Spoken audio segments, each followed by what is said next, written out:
सुप्रभात बच्चों।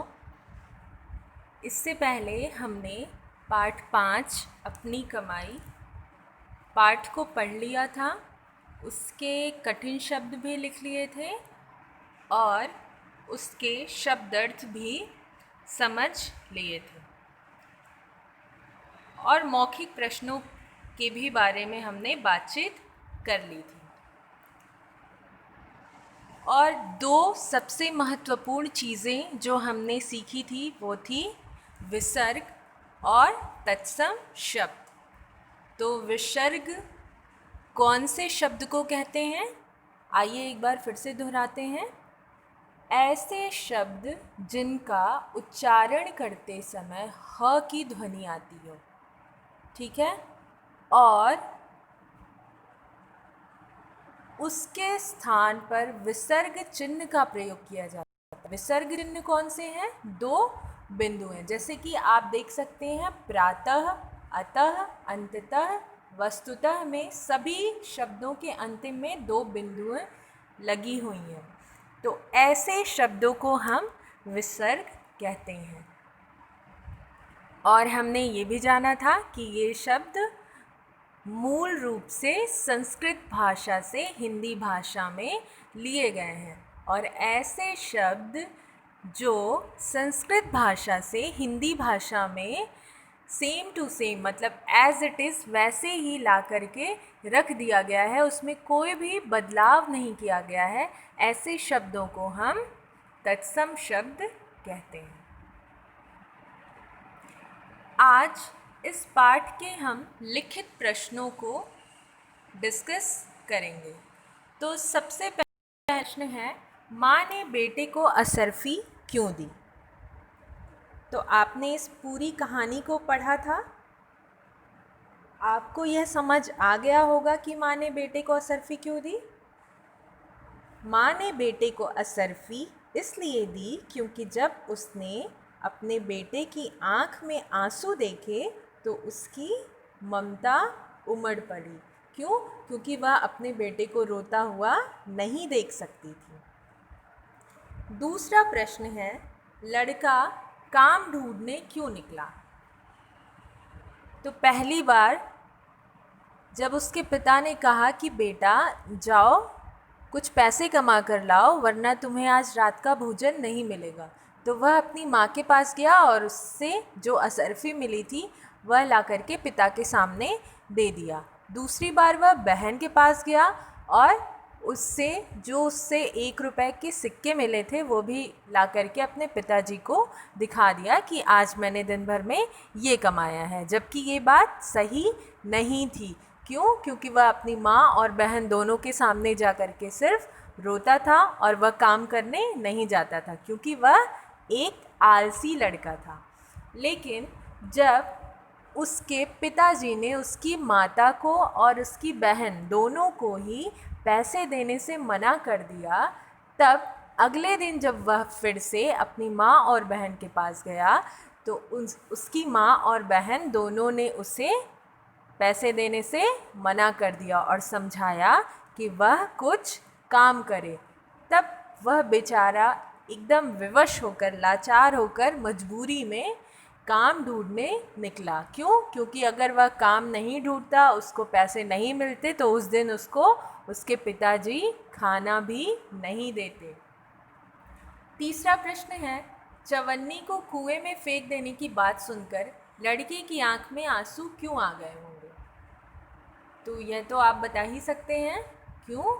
क्योंकि वह चवन्नी उसने बहुत से कमाई थी। सेठ के सामान को उसने सेठ के घर तक पहुंचाया था, जिसमें उसने बहुत ही मेहनत की थी। वह पूरी तरह पसीने से लथपथ हो गया था। तो और उसके बाद इतनी मेहनत करने के बाद उससे सेठ ने कितने पैसे दिए थे? 25 पैसे। 25 पैसे को ही चवन्नी बोलते हैं। पहले के ज़माने में जैसे आपने आज के ज़माने में 1 रुपए के सिक्के, 2 रुपए के सिक्के, 5 रुपए, 10 रुपए के सिक्के देखे हैं, वैसे ही पहले 25 पैसे के भी छोटे छोटे सिक्के चला करते थे और उसे ही हम चवन्नी बोलते थे।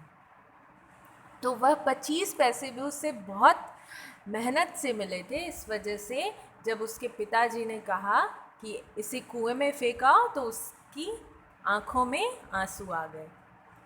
अगला प्रश्न है, अनुभवी पिता सब कुछ समझ गया। पिता क्या समझ गया होगा? तो आपने कहानी पढ़ी थी, अंत में यह लाइन आती है कि अनुभवी पिता सब कुछ समझ गया होगा। तो इसका अर्थ यह है कि अनुभवी पिता यह समझ गया कि अब उसका पुत्र उसके व्यापार को, उसके कारोबार को संभालने के लायक हो गया है। क्यों? क्योंकि उसे अब अपनी मेहनत की कमाई का महत्व पता चल गया है।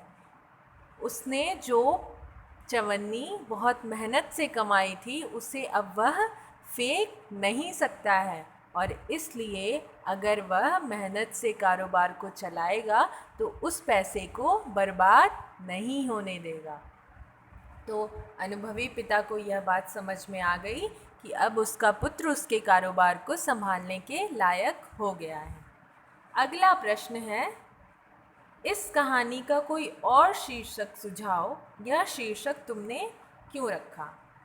तो जैसे कि आपने कहानी पढ़ी थी और उस कहानी का शीर्षक था, शीर्षक का मतलब होता है टाइटल। तो उस स्टोरी का जो टाइटल था, मतलब उस कहानी का जो शीर्षक था वो था अपनी कमाई। अब आपको क्या करना है कि इस शीर्षक के अलावा इस कहानी का और कौन सा शीर्षक हो सकता है, यह आपको लिखना है और आपको यह भी बताना है कि आपने ये शीर्षक क्यों चुना है। ठीक है, तो ये प्रश्न आपके लिए है। इस प्रश्न का शीर्षक आप खुद से कुछ ढूंढेंगे और ये भी आप बताएंगे, लिखेंगे कि यह शीर्षक आपने क्यों चूज़ किया है, मतलब क्यों चुना है। ठीक है, तो अब हम अगले प्रश्न की तरफ बढ़ते हैं। प्रश्न नंबर 2, सही उत्तर के सामने सही चिन्ह लगाओ। तो क प्रश्न है, चिंता में डूबा बेटा सीधा किसके पास गया? तो सबसे पहले वो किसके पास गया था? माँ के पास। तो इसका उत्तर हो जाएगा माँ। बहन ने भाई को रुपया किसमें से निकाल कर दिया? किसमें से निकाल कर दिया था उसने? सिंगारदान, मतलब जो उसका एक छोटा सा बॉक्स था जिसमें उसने सजने और संवरने वाली सारी चीज़ें रखी थी, उसी में उसने पैसे भी रखे हुए थे। तो उसमें से उसने निकाल करके 1 रुपए का सिक्का अपने भाई को दिया था। तो इसका सही उत्तर क्या हो जाएगा? सिंगारदान। अगला प्रश्न है, सामान उठाने के लिए सेठ ने क्या मेहनताना दिया? तो सामान उठाने के लिए सेठ ने क्या मेहनताना दिया था? चवन्नी।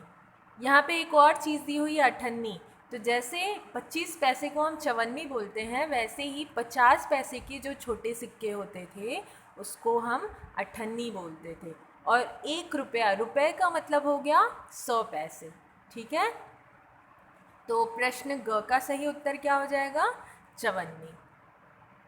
तो आपको कॉपी में सिर्फ प्रश्न 1, लिखित का प्रश्न 1 कॉपी में लिखना है और प्रश्न 2 सही उत्तर के सामने सही निशान लगाओ।